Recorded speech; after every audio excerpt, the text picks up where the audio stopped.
చెప్పేవాడు వినేవాడికి లోకువ అని మీకు అనిపిస్తే వీడియోని స్కిప్ చేయండి.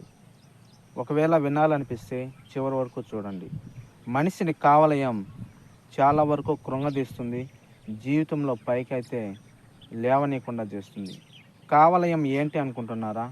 కామం, క్రోధం, కుళ్ళు, కపటం.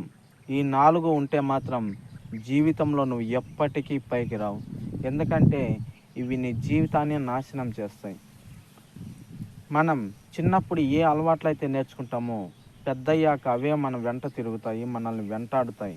నువ్వు చిన్నతనంలో మంచి వైపు అడిగేసావా, నువ్వు మంచి మార్గంలోనే నడుస్తావు. ఒకవేళ ఏదైనా చిన్న చెడు అలవాటుకి నువ్వు అలవాటు పడ్డా అది నేను వ్యసనపరునిగా చేసి జీవితంలో నిన్నైతే ముందుకు వెళ్ళనిది. వీలైనంత వరకు మంచి అలవాట్లని నేర్పించండి మీ పిల్లలకి. వీడియో నచ్చితే లైక్ చేయండి ప్లీజ్.